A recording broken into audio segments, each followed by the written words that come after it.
Hello, beautiful Scorpio family, and welcome to February 2021, a month dominated by Aquarian energy. Our fellow fixed sign of Aquarius is going to be just the star of the show. It's Aquarius season, so the sun is moving through there. Jupiter and Saturn are now comfortably working their magic in Aquarius. Venus enters Aquarius on the 1st.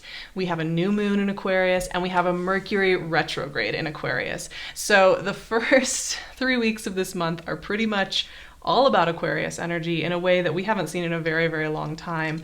It's kind of wild. And as another fixed sign, you may find that this is a time to really assess where you are, integrate, understand where you are, ask some deep questions. And I've been saying that for all 4 of the fixed signs.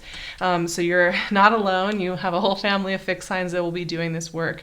Now, what's really interesting is this energy in Aquarius is highlighting your internal moon-ruled, hidden domestic sphere.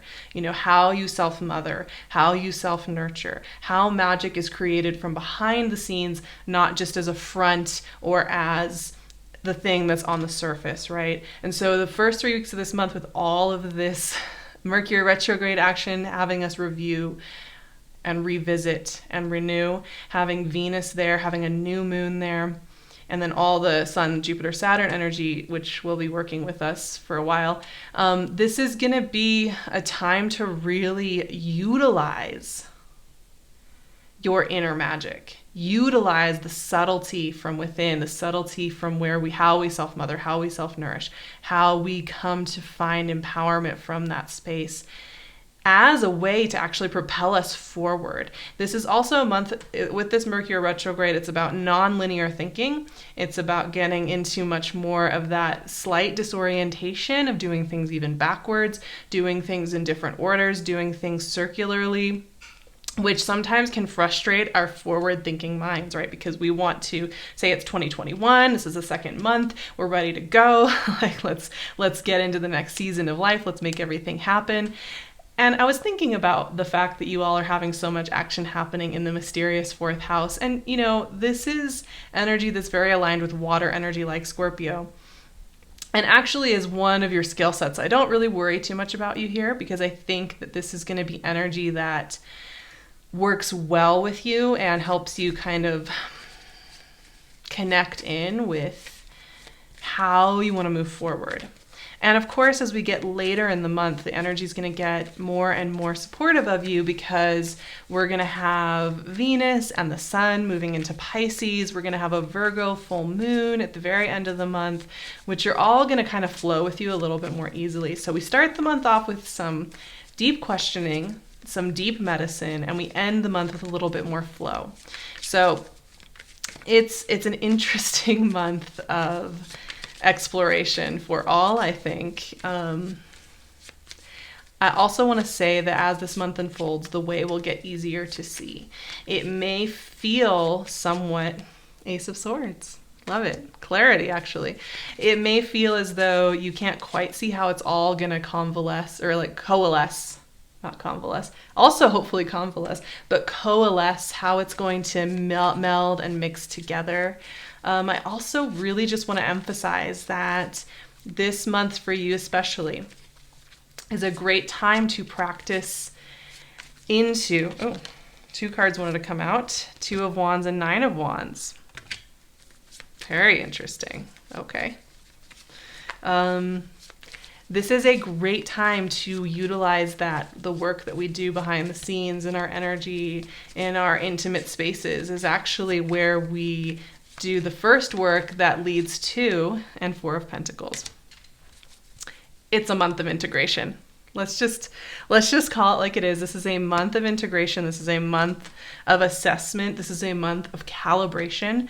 As I've said many times for the readings this month, we have just shifted from being in a ton of Capricorn energy where, you know, we were having so many things happening there, which is a lot to do with our root system, like the roots of a mountain, the lava underneath the earth plates, the the hidden machinations of the deep subterranean. And now we're in Aquarius energy, which is like being in outer space or on the top of a mountain.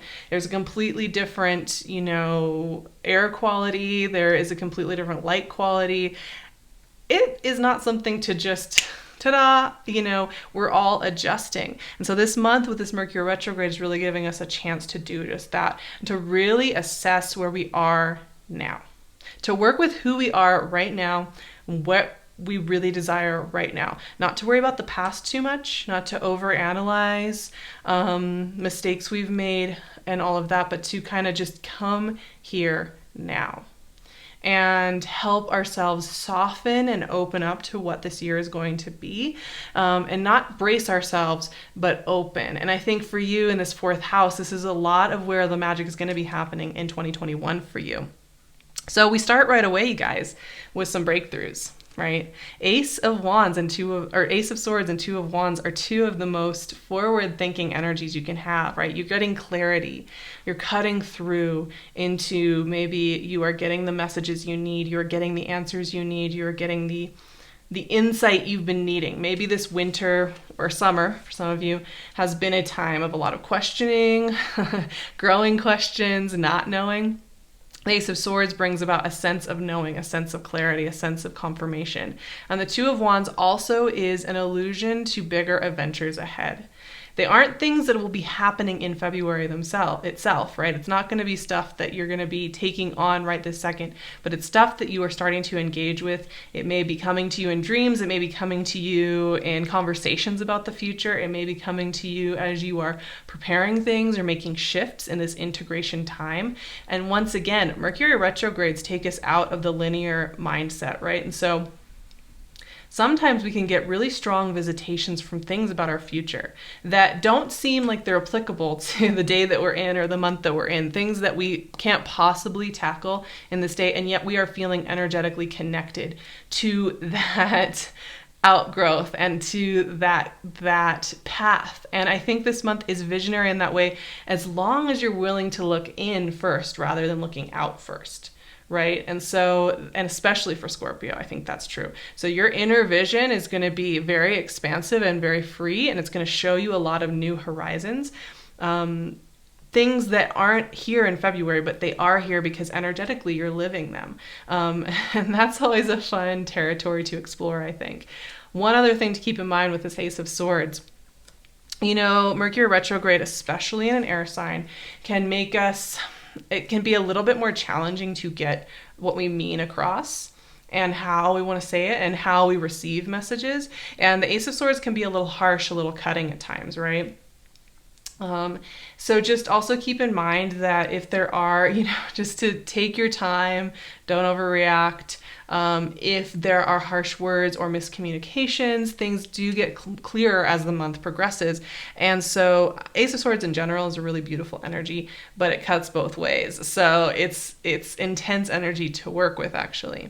Now, we have a bit of self-protection showing up in the Scorpio reading, which, shocker, right? I feel like I love you all so much, but you definitely protect yourselves. You would definitely have learned to put on a good exoskeleton so that you can get through this world with all the softness and the sensitivity that you have.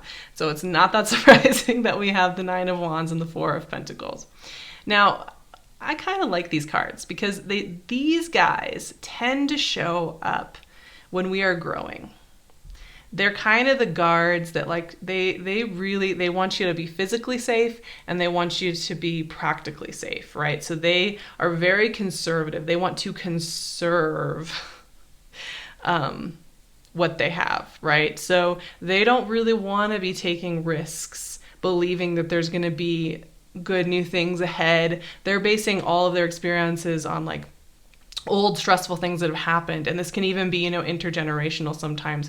We inherit fears around how we move through the world from generations that have been told over and over again, and we've passed it down to, gird yourself and hold yourself tight and don't trust anyone. So these guys like to show up when we're growing and when we're about to maybe make some big changes in our life or, grow into the next phase of our life. These guys like to show up and make us a little nervous. And that always tells me that you're on to something real, right? Because these guys show up right outside of our, when we are thinking about going somewhere outside of our comfort zone, somewhere outside of the script that we've kind of built for ourselves. And it doesn't always have to be like culture putting it on you or in past generations putting it on you. Sometimes we also come up with a script. Maybe it's worked for us for a few years and we've really thrived in what it is that we have been building or creating or exploring. But there's a point that we keep transforming, right? We always keep transforming, and there's a point where that same script that maybe was serving us. This is how I do things. This is how I get work done. This is who I am within those work roles. This is who I am within those family roles, what have you, is shifting. And we want to kind of stick with our script because we know it works. And we're being asked to go into a different script, a different role that we don't have any circumstantial evidence or any kind of evidence that could tell us we're going to be just fine.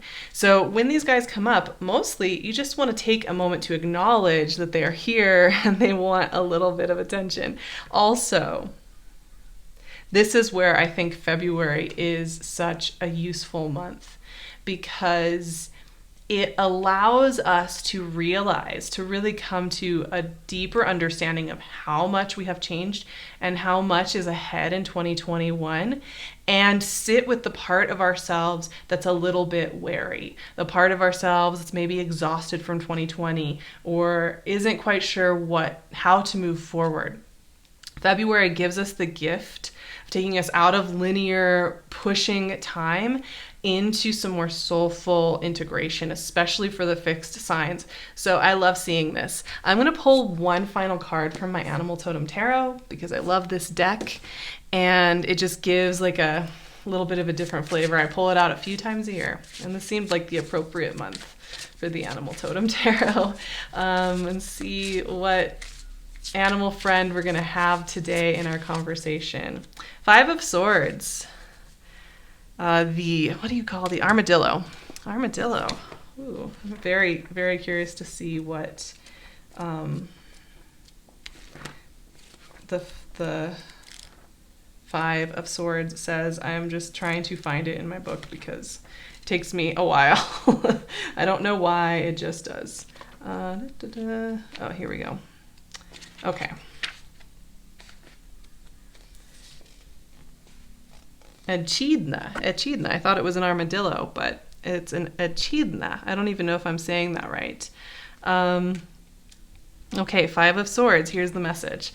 Although I am hardly afraid of sharp, pointy things, I do find it bothersome when they show up where I least expect to encounter them. I have to admit, it does throw a girl off her game. But in this world, you have to see what is really there and then change direction accordingly. That is a powerful message, right? Seeing what's really there and changing direction accordingly. And I think that is exactly one of the central, for everybody, themes of February's energy. You really want to take a look around at your surroundings and notice where you are plugging yourself into things that hurt you, right? And where you're plugging yourself into things that are working and that are helping you grow and expand and maybe even making you a little nervous because they're big and bold and wonderful. But really that honesty, and I think this is where Aquarian energy can be quite cutting and harsh because it's like shining brilliant light on anything that maybe we have not wanted to address in the past. And so it is just a time of deep assessment. But like I said, it's setting us up for the rest of 2021 and even setting us up for the Western astrological beginning of the year when we shift from Pisces into Aries season in March. So this is just a really great integration time to review, to renew. And I don't know if you can hear that, but there is like a helicopter flying over my house. And that was really intense. If you heard that, I don't know if you did. So yes, huge amount of assessment energy here for Scorpio. I'm not that surprised. Your counterpart to Taurus is also doing a lot of deep review, and I think there's no better medicine in the world than just taking the time to comb through those mental drawers, comb through those spaces inside of ourselves we haven't wanted to look at for a while, and just address it. So that's kind of the medicine of February. We're going to be doing a lot of work over on my Patreon to work with Aquarian energy, to get used to it, to find our footing, to get more comfortable with it, because it is a very different energy than when we worked with as a collective. And if you don't have Aquarius energy in your chart very much, it can take a little bit of practice to figure out how to work with it. So we're going to be doing a ton of that over on Patreon with great discussions in the comments. I'd love to see you over there. You can also find me on my website and on Instagram, where I'm trying to share more and more of like my personal human journey as I go through everything here. And of course, you can find PinkLune's gorgeous jewelry on her Etsy shop. I will leave her Etsy shop link below. I will see you all in March. Take such good care of yourself during this powerful February, and I'll see you on the other side of the Mercury retrograde.